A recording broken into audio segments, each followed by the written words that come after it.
So how's the problem going? How's the problem going? Neha Baranwal. So, how's the problem going? That was my algebra teacher's favorite question.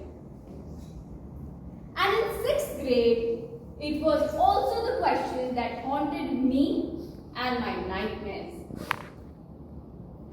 For someone who had scored less than 50% in algebra, standing in front of 60 classmates with your teacher holding a long wooden ruler, trust me, the problem wasn't on the blackboard. The problem was me. And the ruler, it came back. It hurt. And then came the infamous Uthak Baithak. You know, the ear-holding squats we all are familiar with.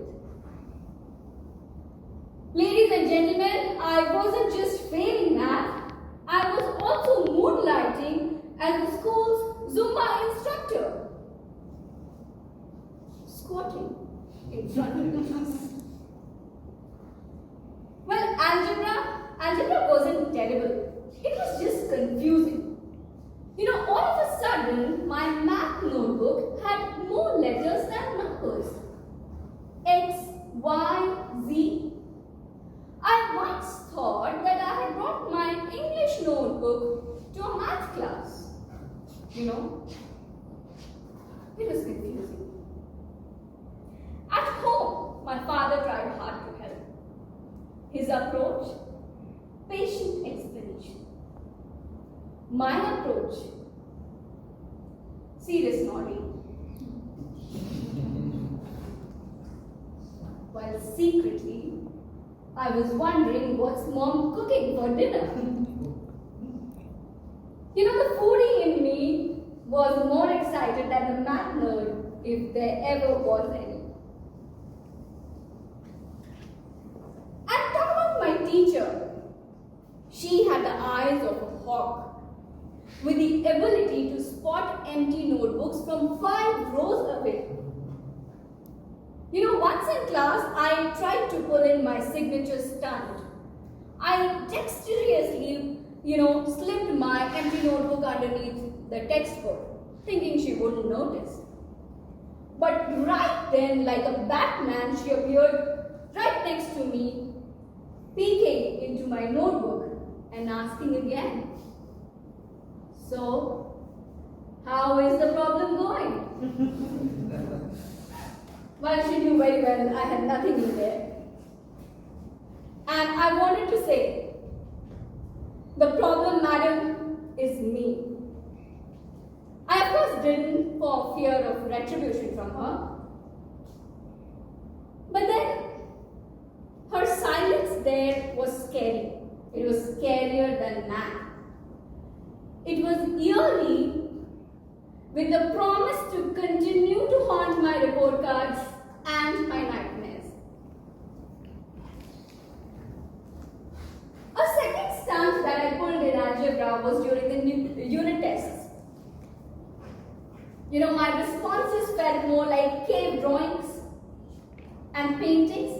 Remember cavemen from the history books? Even archaeologists would be confused. And so, when my teacher started checking the notebooks and decided to call me over, I braced for execution. Fully prepared, I'll get all the bashing I could ever get from her. Surprisingly, she was very calm. Instead of bashing me, she calmly started explaining, could you have done it this way? Done it this way to get to the right answers? And I wondered, yes, madam, if I knew that, if I did that, we wouldn't be discussing this here, right? But then, something clicked. Not my pen, something in my brain clicked. And suddenly, algebra started making sense. Folks from from that point on, I practiced really hard. And I tried hard enough to ensure that X doesn't just remain an unknown. It actually becomes my imaginary best friend. Whether in school or at home, even in my dreams, I saw X. In fact, once I even saw in my dream that X was shouting in a shopping mall, moving around, yelling at me, "Solve me please, solve me." And I started practicing algebra really hard. Well, that led me to scoring 100% in every test from there on. So folks, my teacher, she didn't use a lot of encouragement or inspiration to get me to working hard towards algebra. No, exactly opposite, right? You heard about the ruler, you heard about the punishment. But also, it was her uncanny ability to serendipitously appear like a Batman right next to me each time I wanted to slack off. And with that, she taught me that if I tried hard, I could do well and I could achieve it. She also taught me that X is always an unknown, that the Y is always confusing, and if you are not very careful, then you might end up doing free Zumba classes in front of 60 classmates, right? And even now, when I feel like slacking off sometimes, I'm always reminded of her and the question, "So, how's the problem going?" And I also realized that the problem really wasn't algebra, it was me. So friends, here is the thing. Each time you come across an X, an unknown in your life, whether it's math, work, relationships, or life in general, don't give up. Make sure you try hard and make it a success. Because that's when you'll see the magic happen. Thank you.